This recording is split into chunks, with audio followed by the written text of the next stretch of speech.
नमस्कार दोस्तों। आयुर्वेद हर्बल के माध्यम से हम आयुर्वेद की जानकारी और विभिन्न विकारों पर आयुर्वेद का ज्ञान आप तक पहुंचाने का प्रयास करेंगे।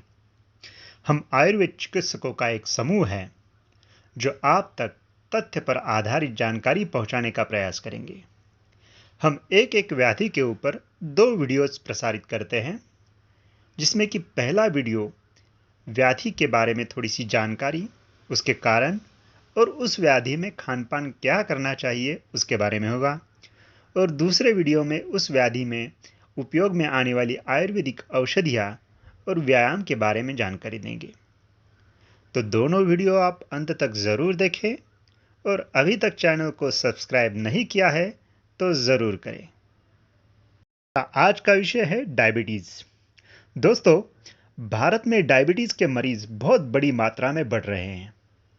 इतना बढ़ रहे हैं कि आने वाले दशक में भारत दुनिया की डायबिटीज़ कैपिटल बन जाएगा। तो पहले ये जान लेते हैं कि ये डायबिटीज़ आखिर होता कैसे है। हमारा शरीर चलाने के लिए ऊर्जा की ज़रूरत होती है। हम जो खाना खाते हैं उससे उस ऊर्जा की ज़रूरत को पूरा किया जाता है।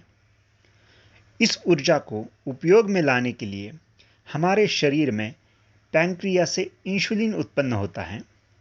वह इस ऊर्जा को यानी ग्लूकोज को शरीर की कोशिकाओं तक पहुंचाने का काम करता है।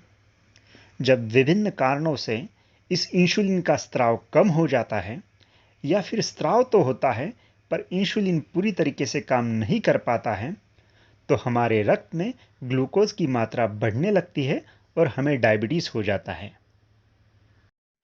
अब हमें पता कैसे चले कि हमें डायबिटीज है? तो जानते हैं इसके लक्षणों के बारे में। सबसे पहला लक्षण है बहुत ज़्यादा प्यास लगना और बार बार पेशाब को आना। दूसरा लक्षण है इसमें बहुत ज़्यादा भूख लगती है, थकान महसूस होती है, आंखों में धुंधलापन आ जाता है, हाथ और पैर सुन्न पड़ जाते हैं या उसमें झुंझुनी होती है, जख्म का जल्दी ठीक न होना और अचानक से वजन कम होना, यह भी लक्षण कई मरीजों में दिखाई देते हैं। अब जानते हैं इसके जो प्रकार है उसके बारे में। डायबिटीज़ के मुख्यतः 2 प्रकार हैं। एक को कहते हैं टाइप 1 डायबिटीज़ और दूसरा है टाइप 2 डायबिटीज़। टाइप 1 डायबिटीज़ जो है मोटे मोटे तौर पर कम उम्र में हो जाता है, और उसके लक्षण जो मैंने ऊपर बताए हैं वो एकदम से दिखना शुरू होते हैं, तो वो समझ में आता है। लेकिन टाइप 2 डायबिटीज़ है वो ज़्यादा उम्र में दिखाई देता है, और उसके लक्षण जो हैं वो धीरे धीरे दिखाई देना शुरू होता है, या कई मरीजों में बहुत कम लक्षण दिखाई देते हैं। टाइप 1 डायबिटीज़ अक्सर जेनेटिक कारणों की वजह से ही दिखाया जाता है, तो टाइप 2 डायबिटीज़ जीवन शैली के कारण बढ़ जाता है। टाइप 2 डायबिटीज़ का कारण मुख्यतः खान-पान में आए बदलाव, शारीरिक हलचल की कमी, शराब या सिगरेट का सेवन, नींद की कमी, ये जो सारी चीज़ें हैं इसके कारण जो मोटापा आता है उससे मुख्यतः यह टाइप 2 डायबिटीज़ होता है। तो आज हम जानेंगे कि खान-पान में हम क्या बदलाव कर सकते हैं जिससे कि जिन लोगों को डायबिटीज़ है उन्हें वह कंट्रोल में लाने के लिए इसका उपयोग हो, और जिन्हें नहीं है पर हो सकता है वो इससे होने से बच पाएं। खान-पान में सबसे महत्वपूर्ण एक बात हमेशा याद रखना है कि कोई भी बाहरी डाइट फॉलो न करें। अपने क्षेत्र में जो भी उगता है उससे ही अपना डाइट बनाएं। अपना शरीर उसका आदी होता है और उस डाइट को वो जल्दी अपना लेता है। दोस्तों, अब खान-पान के कुछ नियम हैं जो केवल डायबिटीज़ के मरीजों के लिए नहीं बल्कि हम सब लोगों के लिए है, जो हमें ध्यान में रखना है, और हो सके कोशिश करें कि उन नियमों का हम हमेशा पालन करें। सबसे पहला नियम जो है वो यह है कि आप खाना खाने का एक निश्चित समय तय कर लें, और कोशिश करें कि उसी समय को आप हर रोज़ आहार का सेवन करें। दूसरी बात, जब भी आपको अच्छी तरह से भूख लगे तभी खाना खाएं, और बिना मतलब के अतिरिक्त खाने की कोशिश ना करें। और बहुत सारे लोगों को एक दूसरी बात मैं बताना चाहता हूँ कि आप खाना खाते समय जो टीवी लगाकर बैठते हैं वो बिल्कुल ना करें। खाना खाते समय आप हमेशा प्रसन्न मन से भोजन का सेवन करें। और दूसरी एक बात है कि खाना खाते समय आप छोटे छोटे पोर्शंस में खाना खाना चाहिए और उसको बारीक चबा चबा कर खाना चाहिए।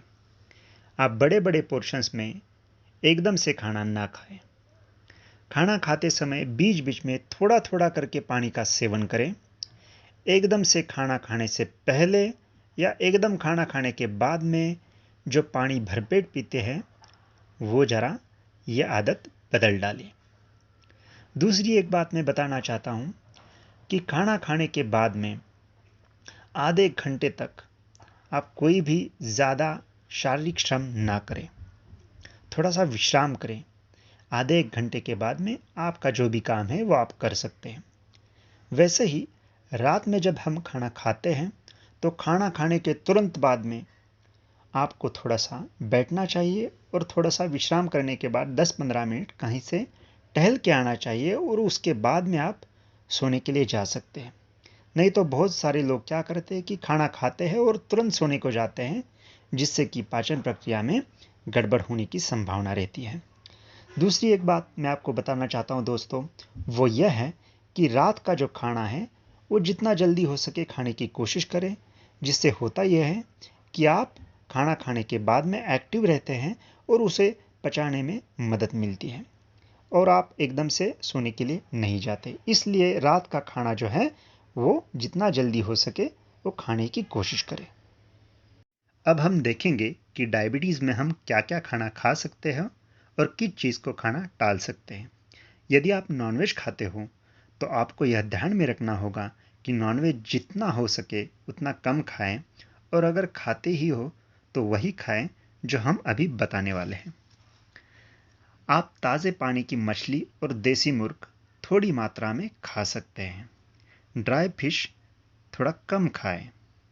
अंडे में जो पीला पार्ट रहता है उसको कम खाएं। सफ़ेद वाला हिस्सा खा सकते हैं। ब्रॉयलर मुर्ग और मटन हो सके तो ना खाएं। ब्रॉयलर खाते हो तो उसे भुना हुआ या रोस्ट किया हुआ थोड़ी थोड़ी मात्रा में आप उसे खा सकते हैं और मटन के पीस 1 या 2 खाएं। चिकन या मटन का सूप आप ले सकते हैं। यह फ़ायदेमंद है, इससे ऊर्जा मिलेगी और हानि भी कम होगी। अब हम देखेंगे कि हम कौन से फल खा सकते हैं। फल में आप जामुन, सेब, आंवला, टमाटर खा सकते हैं। खरबूजा, संतरा, पपीता भी खा सकते हैं। स्ट्रॉबेरी, रास्पबेरीज, यह विभिन्न बेरीज हैं, उसे भी आप खा सकते हैं। अनार, कम पका हुआ अमरूद, गाजर, खीरा, इनको भी आप खा सकते हैं। लेकिन जैसे कि आम है, केला है, खजूर है, अंगूर है, चीकू है, जिनमें थोड़ा सा शुगर ज़्यादा रहता है, उसका सेवन आपको कम करना चाहिए। सभी प्रकार की दालें, दलिया, इनका भरपेट सेवन करें। भुना हुआ चना खाना डायबिटीज़ में बहुत फायदेमंद रहता है। अब मैं आपको बताता हूँ कि रोटी कैसी खानी है। डायबिटीज़ में गेहूँ, जौ और चने को मिलाकर या फिर बाज़ार में जो दलिया मिलता है उसकी रोटी खाएं। बाजरा या ज्वार की रोटी भी थोड़ी खा सकते हैं। सिर्फ उसकी रोटी पतली बनाएं और अच्छी तरह से भून कर उसे खाएं। अब देखेंगे कि हम सब्जी में क्या क्या खा सकते हैं। सब्जी में हम पालक, मेथी, कद्दू, टमाटर, भिंडी, बैंगन, शिमला मिर्च, पत्ता गोभी, सेंजन या मुनगा, इन सभी का सेवन कर सकते हैं। इसका सेवन फायदेमंद है। डायबिटीज़ में थकान कम करने के लिए हम क्या खा सकते हैं, इसका ज़रा हम संज्ञान लेते हैं। डायबिटीज़ में अगर आपको थकान बहुत है तो आप अखरोट, काजू, भुना चना और भुनी हुई मूंगफली, सोया की सब्जी, छाछ और मशरूम, ये सब खा सकते हैं। इनका सेवन फायदेमंद है। साथ ही साथ में चिकन और मटन का सूप, इनका भी प्रयोग आप कर सकते हैं। यह भी आपको फायदेमंद है। अब सबसे महत्वपूर्ण बात कि आप डायबिटीज़ में कौन सी चीज़ों का सेवन नहीं कर सकते। इसमें आलू, मटर, मक्का, मैदे के सभी उत्पाद जैसे कि बेकरी प्रोडक्ट या बिस्कुट ना खाएं। ब्राउन ब्रेड, गेहूं वाले बिस्किट आप थोड़ा थोड़ा खा सकते हैं। सभी प्रकार के जो पैकेज्ड फूड रहते हैं, सॉस, नूडल्स, वेस्टर्न फूड जो रहते हैं, इनको बिल्कुल न खाएं। समोसा, कचौरी, चाट, आइसक्रीम, ये जो चीज़ें रहती है, इनका सेवन मत कीजिए।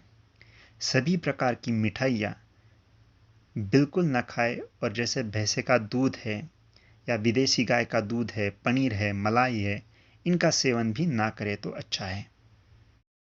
दोस्तों, अभी जो जानकारी मैंने बताई है, इसका अगर आप सही तरीके से अनुपालन करते हो, तो मैं पूरा आश्वस्त होकर यह बताता हूँ कि आपकी शुगर कंट्रोल नहीं हो रही है, तो वह कंट्रोल में रहना शुरू हो जाएगी।